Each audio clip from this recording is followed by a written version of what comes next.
नमस्ते। सुनिए प्यारे भाइयों, माताओं और बहनों, कानों देखे किस्से। कई लोगों को इस पर आपत्ति रहती है कि इसका नाम आंखों देखी क्यों नहीं है, कानों देखी क्यों है। सुनाओ संजय, कानों देखी। मैं कई बार इसको साफ कर चुका हूं, लेकिन हर बार इनबॉक्स में बहुत सारे ये सवाल रहते हैं और ये सुझाव रहते हैं, भाई साहब इसका नाम कानों देखी। कई लोग तो ये लिखते हैं, गधे इसका नाम कानों देखे नहीं, आंखों देखी होना चाहिए। लेकिन मैं उनको यही बताना चाहता हूँ कि कोर्ट में सुनवाई होती है, दिखाई नहीं। और जब सुनवाई होती है तो कानों से सुनने के साथ साथ हमें देखना भी पड़ता है। खबरों के पीछे की खबर, दलीलों के पीछे की दलील। अब आप ये कहेंगे दलीलों के पीछे के दलाल भी देखो, वो देखना हमारा काम नहीं है। हम देखते भी हैं तो वो हम बताएंगे तो बहुत सारे लोगों को बात चुभ जाएगी। बहुत सारे लोगों को ये लगेगा कि शायद ये इशारा हमारी तरफ है, क्योंकि चोर की दाढ़ी में तिनका होता है। इसलिए मैं ऐसी बातें बताता हूँ जो इतने सालों के अनुभव से हमारे तक मिली, और हम चाहते हैं कि जो आनंद, जो पता हमें चला और हमने भी दांतों तले उंगली दबा ली, वैसा आपके साथ भी हो। आप भी इसको सुने। और कुछ गुदगुदाने वाली जानकारियाँ होती हैं, कुछ दिमाग में रखने वाली जानकारियाँ होती हैं, कुछ किस्से होते हैं, कुछ हकीकत होती है। यानी आधी हकीकत आधा फसाना। ऐसा नहीं कि आधी हकीकत में आधा फसाना होता, हकीकत हकीकत होती है, फसाना फसाना होता है। बस एक गिलास पानी में आधा पानी है, आधी हवा है। तो ऐसे नहीं कह सकते कि पानी में हवा मिली हुई है या हवा में पानी मिला हुआ है। दोनों का अलग अलग अस्तित्व है। तो ठीक है, बातों से हम आगे बढ़ते हैं। अभी जो 9 जजों ने शपथ ली है ना, उनमें से 3 देश के चीफ जस्टिस बनने वाले हैं। और जो पहली महिला मुख्य न्यायाधीश 2028 में हमें मिलने वाली हैं, उनके साथ एक और किस्सा जुड़ा है। देश में ऐसी पहली पिता पुत्री की जोड़ी होगी जो देश की सर्वोच्च अदालत के सर्वोच्च शिखर पर बैठी है। यानी इनके पिता जस्टिस इंगलगुप्पे सीतारमैया वेंकटरमैया, ES वेंकटरमैया, वो भी देश के चीफ जस्टिस रह चुके हैं। और वो कब रहे चीफ जस्टिस? 18 जून 1989 से लेकर 17 दिसंबर 1989 तक। वो 6 महीने रहे, ठीक 6 महीने। और जस्टिस BV नागरत्ना, बेंगलुरु वेंकटरमैया नागरत्ना, पिता का नाम इसमें साथ है, वो 36 दिनों के लिए चीफ जस्टिस बनेंगी 2028 में।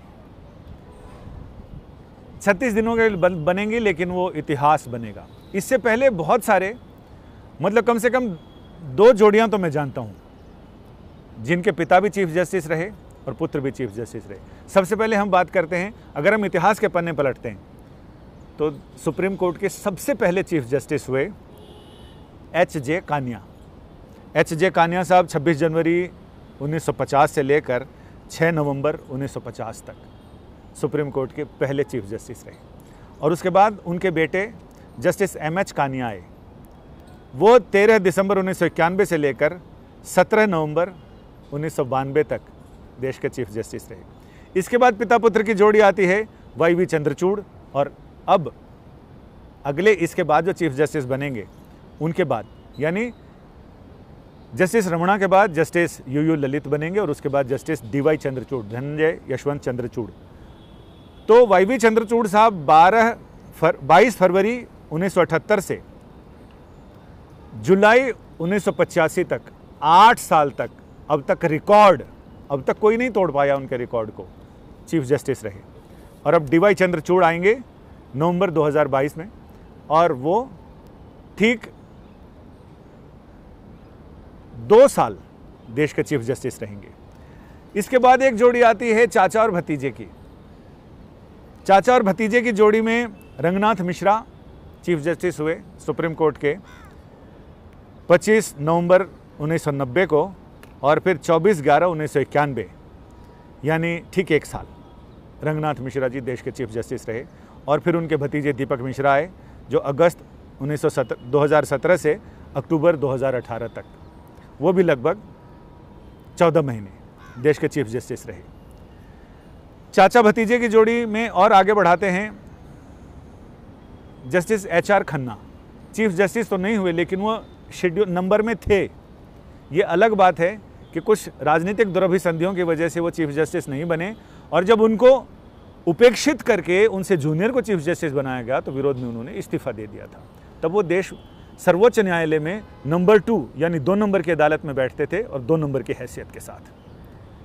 और उनके भतीजे संजीव खन्ना जस्टिस बने हैं, जस्टिस हैं अभी सुप्रीम कोर्ट में, और वो चीफ जस्टिस बनेंगे 2024 में। तो ये चाचा भतीजे की ऐसी जोड़ी है जो चाचा चीफ जस्टिस नहीं बन पाए लेकिन भतीजा चीफ जस्टिस बनेंगे। एक और जोड़ी है जिसमें SM सीकरी, जो सीधे पहले ऐसे वकील थे जो बार से सीधे बेंच में गए, यानी वकालत से सीधे जज बने सुप्रीम कोर्ट के, और फिर वो चीफ जस्टिस भी बने। उनके भतीजे, उनके बेटे AK सीकरी, वो चीफ जस्टिस तो नहीं बन पाए लेकिन सुप्रीम कोर्ट के जज ज़रूर बने। और अब PN भगवती साहब का नाम भी है जो चीफ जस्टिस सुप्रीम कोर्ट में बने। उनके पिता NH Bhagwati Maharashtra Bombay high court के चीफ जस्टिस बने। तो इस तरह से एक लंबी फेहरिस्त है जिसमें चाचा भतीजे, पिता पुत्र चीफ जस्टिस बने, और अब पिता पुत्री का नंबर आने वाला है। भविष्य इंतज़ार कर रहा है, वर्तमान बन चुका है और अब बस इमारत बननी बाकी है। यानी जिस दिन ये सच है कि जिस दिन जो जज सुप्रीम कोर्ट के जज पद की शपथ लेते हैं उस दिन ये पता चल जाता है कि वो चीफ जस्टिस बनेंगे या नहीं बनेंगे, बनेंगे तो कब बनेंगे और कब तक के लिए बनेंगे। ये सारी चीज़ें, एक वरिष्ठता क्रम चालू हो जाता है। एक चीफ जस्टिस बनने के बाद जब तक वो रिटायर नहीं होंगे तो रिटायरमेंट तक वो अपने पद पर रहते हैं। 65वां जन्मदिन वो अपने घर पर मनाते हैं। 65वें जन्मदिन के एक दिन पहले उनकी रिटायरमेंट आती है। जब तक वो रिटायर नहीं होते हैं तब तक उनके नंबर में जितने चीफ जस्टिस नंबर 2 तक आते हैं पीछे से लेकर, तो वो अपने अपने 65वें जन्मदिन पर वो रिटायर हो जाते हैं। तो यानी इस तरह से ये भारत ऐसा देश है जहाँ की न्यायपालिका जज ही जजों की नियुक्ति करते हैं। सरकार की उसमें कोई भूमिका नहीं, सिर्फ इंतज़ाम बहादुर की भूमिका होती है। सरकार सिर्फ उनके वेतन भत्ते, रहना, आना जाना, इन सारी चीज़ों का इंतज़ाम करती है। लेकिन जज कौन होगा, कैसे होगा, ये सारी प्रक्रिया भारत की न्यायपालिका के हाथों में है, जो कॉलेजियम, सुप्रीम कोर्ट का कॉलेजियम उसमें फाइनल मुहर लगाता है, सरकार उसको स्वीकृति देती है। अब हम कुछ खबरों की बात करें तो खबरों की बात में देश भर में जो महिलाओं की मानसिक अस्पताल है या महिलाओं के मानसिक केंद्र हैं जहां पर उनको रखा जाता है, उनकी अव्यवस्थाओं को देखते हुए, जहां ऐसे मानसिक संवर्धन केंद्र जहां मानसिक रूप से विक्षिप्त महिलाओं को रखा जाता है, उनकी दुर्दशा को लेकर सुप्रीम कोर्ट में अहम सुनवाई हुई और सुप्रीम कोर्ट में सभी राज्य सरकारों से कहा है कि वो उनकी ऐसे तुरंत इंतज़ाम करें ताकि उन महिलाओं की दुर्दशा जो उन मानसिक संरक्षण गृहों में रह रही हैं उनकी सुरक्षा और संरक्षा को सुनिश्चित किया जा सके। सरकारें ऐसी नीतियां बनाएं। अब हम चलते चलते, चूँकि चौमासे का मौसम है और चौमासे में खुली छत पर बैठकर हम आपको किस्से कहानियाँ सुना रहे हैं। फुहारें पड़ने लग गई हैं, इसलिए हमें जल्दी ही अपने कार्यक्रम को रैप अप भी करना है। अब बात करते हैं उन लोगों की जो सारे लोग इस कार्यक्रम को देखते हैं, बहुत सारे लोग सराहते हैं, बहुत सारे लोग सुझाव देते हैं, बहुत सारे लोगों के सवाल होते हैं और बहुत सारे लोग मुझे ट्रोल भी करते हैं। तो हम सारी चीज़ों को समान रूप से, सम्यक भाव से आपके सामने रखते हैं। जिसमें मोहन वर्मा साहब ने लिखा है, संजय जी आपकी खूबसूरत एवं रोचक जानकारी के लिए आप बधाई के पात्र हैं, धन्यवाद। हमने पिछले एपिसोड में बताया था कि सुप्रीम कोर्ट में रिकॉर्ड क्या क्या बने हैं। आज उस रिकॉर्ड की अगली श्रृंखला है जिसमें हम ये बता रहे हैं कि पिता पुत्र, चाचा भतीजे, भाई भाई, पिता पुत्री, ये सब कैसे रिकॉर्ड बना चुके हैं और आगे क्या क्या रिकॉर्ड में पन्नों में दर्ज होने वाला है। मोहन वर्मा जी लिखते हैं, आज की खूबसूरत एवं रोचक जानकारी के लिए आप बधाई के पात्र हैं, धन्यवाद। Thank you Mohan ji. आस्था त्रिपाठी लिखते हैं, सर नमस्कार, please tell us in detail the whole background introduction of detail of all 9 जजेस। धीरे धीरे हम आपको सारा बताएंगे। एक बड़ी जानकारी ये भी है कि कुछ ही जजेस सुप्रीम कोर्ट में ऐसे हुए हैं जिन्होंने लोअर कोर्ट से अपनी जजशिप शुरू की और सुप्रीम कोर्ट तक पहुँचे। आमतौर से जो लोअर कोर्ट के जजेज हैं, बहुत में से कोई विरला ही ऐसा होता है जो हाई कोर्ट तक पहुँचता है, और उसमें से भी ऐसा जो हाई कोर्ट से सुप्रीम कोर्ट तक की यात्रा करते हैं। तो जस्टिस बेला माधुर्य त्रिवेदी गुजरात हाई कोर्ट से आई हैं और वो लोअर कोर्ट से होते हुए यहाँ तक पहुँची हैं। इससे पहले जस्टिस कई और जजेज हैं जो सुप्रीम कोर्ट तक पहुँचे हैं लोअर कोर्ट से होते हुए, जिसमें चीफ जस्टिस भी बने हैं, जिसमें जस्टिस के.जी. बालकृष्णन भी पहले शुरुआत में उन्होंने लोअर कोर्ट में जजशिप की, उसके बाद फिर वो वापस वहाँ से इस्तीफ़ा देकर बार में वापस लौटे, वकालत शुरू की, फिर हाई कोर्ट के जज बने और फिर फाइनली वो सुप्रीम कोर्ट के जज बने और उसका चीफ जस्टिस ऑफ इंडिया भी बने। इसके अलावा बग्गा सिंह लिखते हैं, संजय जी प्रणाम आपको, भगवान आपको लंबी उम्र दें। इन लोगों ने बहुत सारी दुआएं की हैं इस कार्यक्रम के लिए। बग्गा सिंह जी आपका बहुत बहुत धन्यवाद। नीलेश कुमार जी लिखते हैं, मैं central university of south Bihar का स्टूडेंट हूं, आपकी कहानियों में बहुत रोचक प्रसंग होते हैं, धन्यवाद। तो नितेश जी आपका बहुत बहुत धन्यवाद कि आपने हमारा हौसला बढ़ाया। जुग जुग जियो मेरे प्यारे भाई, तुम और शम्स दोनों, दीपक अरोड़ा जी ने लिखा है। दीपक जी बहुत बहुत धन्यवाद। इसके अलावा सर आपको कहानी सुनाने की शैली बहुत ही शानदार है, उम्मीद है आगे भी आपको सुनने का मौका मिलेगा। बिल्कुल मिलेगा, आप लोग इसी तरह से हमारा हौसला बढ़ाते रहिए तो हम और भी दिलचस्प जानकारियाँ, दिलचस्प तथ्य आपके लिए लेकर आएंगे। तो साहब चंदन भारती जी आपका बहुत बहुत शुक्रिया। सुनील दुबे लिखते हैं नाइस, शुक्रिया सुनील जी। सूफ़ी सलीम बाबा जी चिश्ती, साबरी कादरी, इन्होंने लिखा बहुत ही अच्छा काम हुआ है, ये अल्लाह आपको और हिम्मत ताकत और अता फरमाए। जी बहुत आमीन, आपका बहुत बहुत शुक्रिया।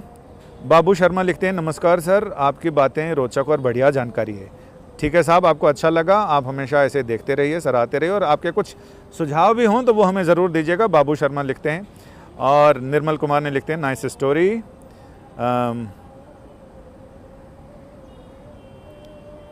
अब ये पानीपुरी इन्होंने लिखा है, लिख लेता हूँ कहीं यूपीएससी के एग्ज़ाम में यही जानकारी ना आ जाए। चलिए साहब, आपको वहाँ भी इसकी उपयोगिता नज़र आती है, बहुत ही बढ़िया। और राजेंद्र प्रसाद लिखते हैं धन्यवाद, आपको बहुत बधाई हो।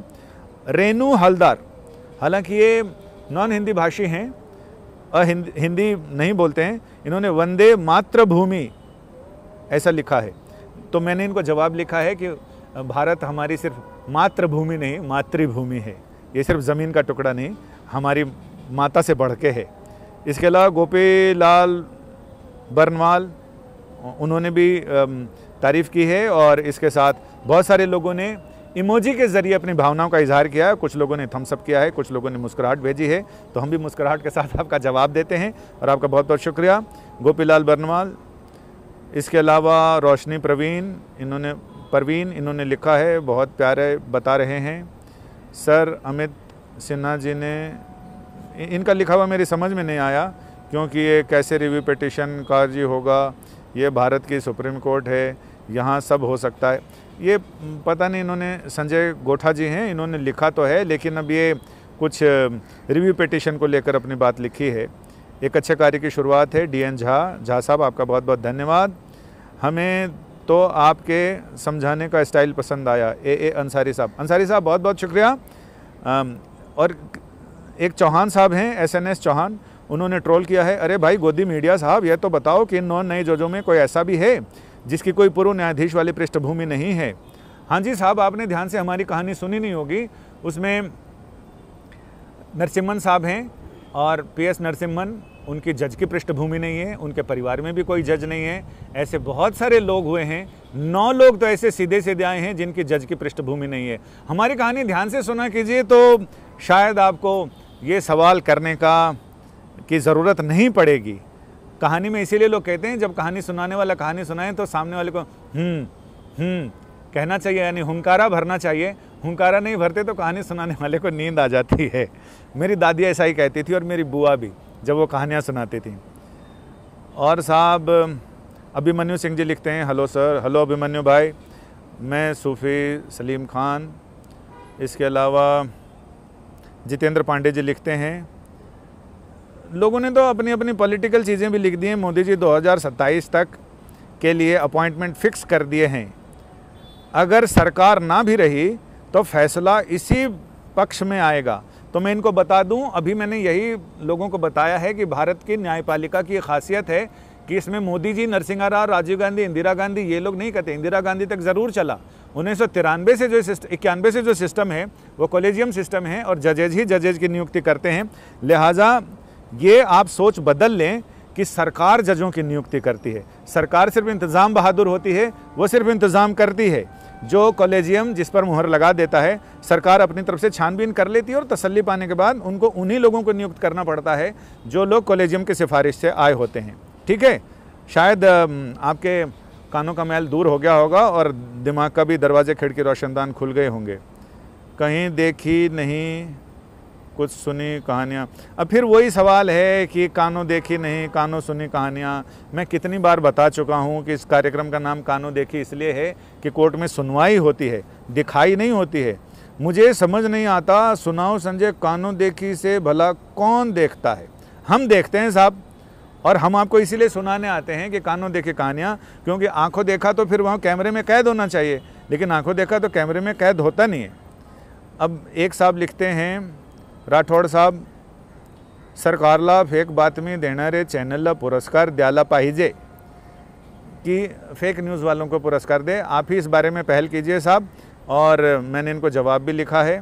जवाब लिखा है कि फेक बातमीसाठी शिकायत करा सरकारला, सरकार को शिकायत कीजिए। मैंने इनके मराठी में ही जवाब देने की कोशिश की। अब साहब ये फिर रविंदर सिंह जी लिखते हैं कानों देखी नहीं कानों सुनी बोलो। मैं ठीक है, कुछ दिन लगातार मैं अपनी कहानियों के साथ और आपके इस सवालों के जवाब ही देता रहता हूँ कि क्यों आखिर ये कार्यक्रम का नाम कानों देखी है कानों सुनी नहीं। कान सुनी बातें अफवाह भी हो सकती हैं, लेकिन आँखों देखी और कानों सुनी दोनों को मिलाकर हमने कानों देखी बनाया है। यानी जो बातें हम आपको बता रहे हैं पूरी विश्वसनीयता के साथ बता रहे हैं, कहीं से कोई सुनी सुनाई बात नहीं है, बल्कि ये ऐसी बात है जो हमने कानों से सुनी भी है और आँखों से देखी भी है। अब कानों सुनी आँखों देखी तो बहुत अजीब सा हो जाएगा, इसलिए हमने उसको समास कर दिया है कानों देखी। ठीक है, नमस्ते। आगे फिर मुलाकात करेंगे और नई कहानियों के साथ, नए तथ्यों के साथ और रोचक जानकारियों के साथ। तब तक आज्ञा दें, नमस्ते।